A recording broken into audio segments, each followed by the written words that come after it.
Hello guys, in this lecture we are going to see the polarizability, and also we are looking for a numerical based on polarization, and also we are going to see the types of polarization. Let's start with the polarizability. The application of an electric field to a dielectric material causes a displacement of electric charges and giving rise to the creation or reorientation of the dipoles in material. The average dipole moment, which is indicating with denoting with a small p of an elementary particle, may be assumed to be proportional to electric field strength, which is nothing but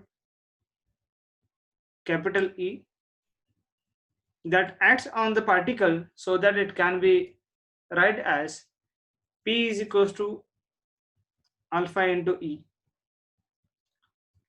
The proportionality factor alpha is called polarizability,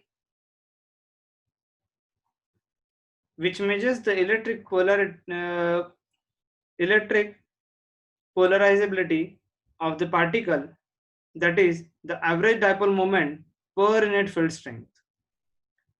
The unit of polarizability is farad per meter square.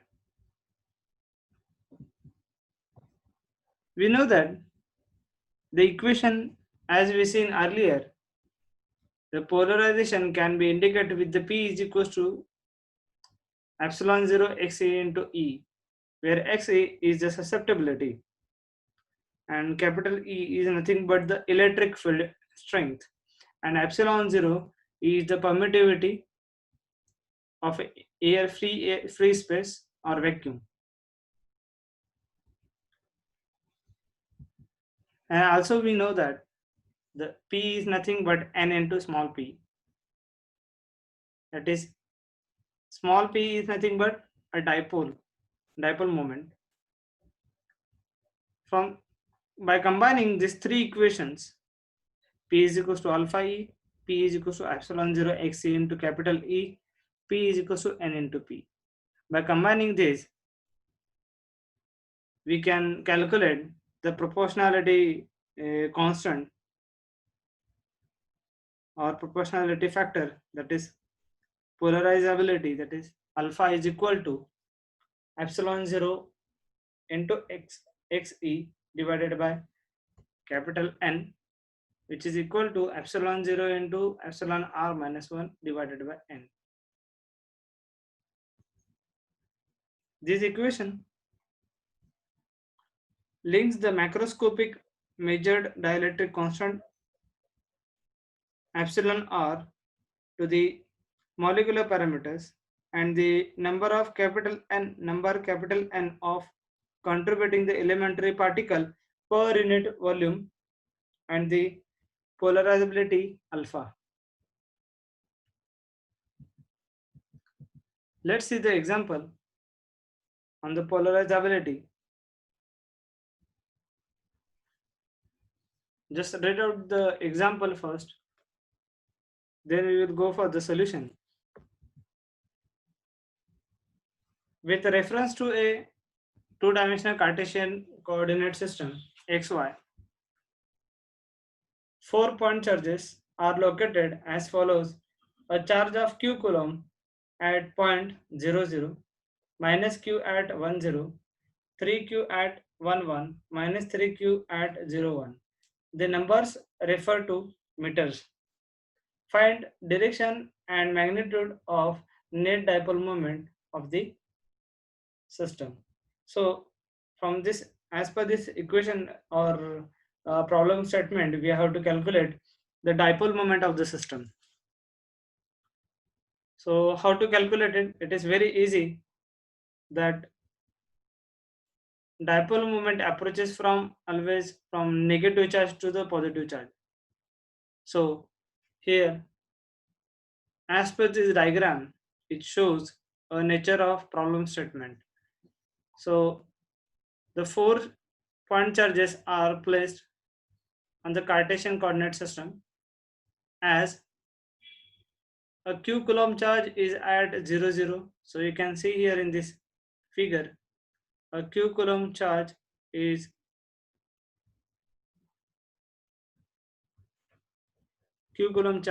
placed at 0 0. And next is 3q 3q at 1 1, 3q at 1 1. So this is 0 0 on x-axis, that is 1 0, on y-axis it is 0 1, and it becomes 1 1. So 3q at 1 1, and remaining that minus 3 and minus q at 1 0. So minus q at 1 0, and minus 3q at 0 1. So plus here. It is very simple in the Cartesian coordinate system, and we have to calculate the dipole moment of the system. And here also showing, as I said, that the dipole moment directing from minus or negative charge to positive charge. So directed it is at in this direction, and here also it is negative charge to positive charge. So it is directed from negative to positive charge in this direction. So charge q and minus q will give rise to the dipole moment of q coulomb, and at it is at 1 meter in the direction of negative x direction, as I said. Now we have to utilize the equation to calculate the dipole moment, that is nothing but p is equals to p is equals to summation of qi into ri. A basic equation is that p is equals to q into d. So we have distances also, and we have charge also.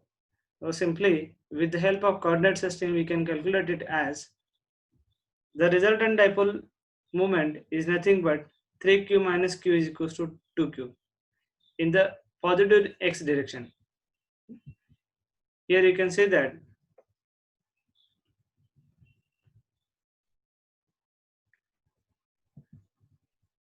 we can also get the same result by considering the second relation, in which Ri is a vector from the origin to a point charge.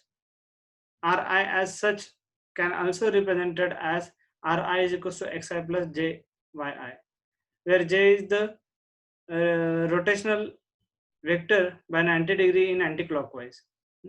So simply here, just coordinate with the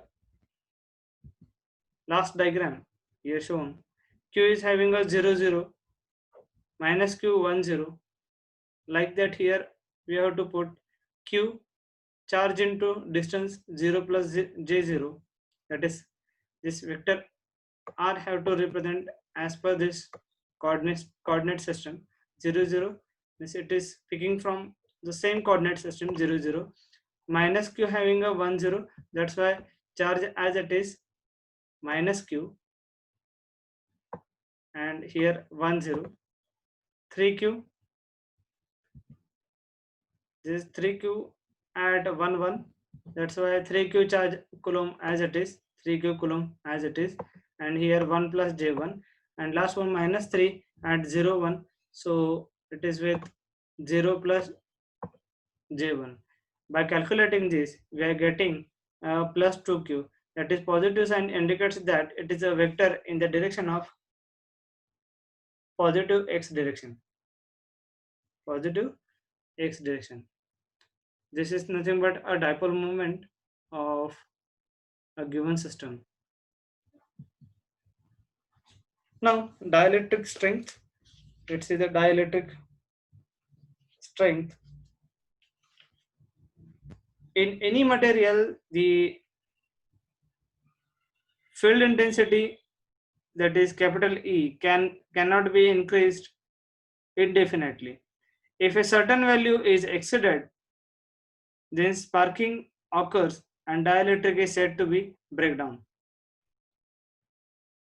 The maximum field intensity that a dielectric can sustain without breakdown is called its dielectric strength.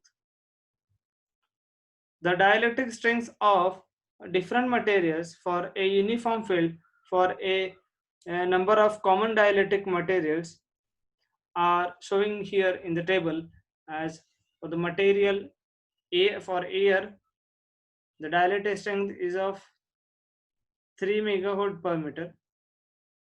Mineral, for mineral oil, it is of 15. Impregnated paper, it is also 15. Polystyrene, it is 20. For rubber material, it is 21. For bakelite, it is 25. And for glass, it is 30. And for mica, which is very highest, it is up to 200. So this is nothing but about dielectric strength.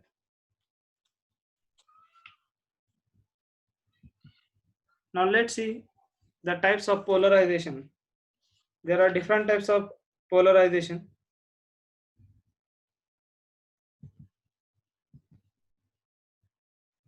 Let's see the mechanism of polarization firstly. Under this, we will categorize the types of polarization. In dielectric materials, all electrons are bound. The only motion possible in the presence of electric field is a minute displacement of positive and negative charges in the opposite direction. The displacement is usually small compared to atomic dimensions. A dielectric in which this charge displacement takes place is said to be polarized, and its molecules are said to possess induced dipole moments. These dipoles produce their own field, which adds to that of external field. In addition to displacement, the positive and negative charges, an applied electric field can also polarize dielectric by orienting molecules that possess a permanent dipole moment. Such molecules experience a torque which tends to align them with the field, but collisions arising from the thermal agitation of the molecules tends to destroy the alignment. An equilibrium polarization is thus established in which there is on the average a net alignment. There are four basic types of polarization. As first is electronic polarization, which is also called as induced polarization. Next is ionic polarization, and third is orientational polarization. These are the three basic types of polarization, and one additional, that nothing but interfacial polarization, which is also called as space charge polarization.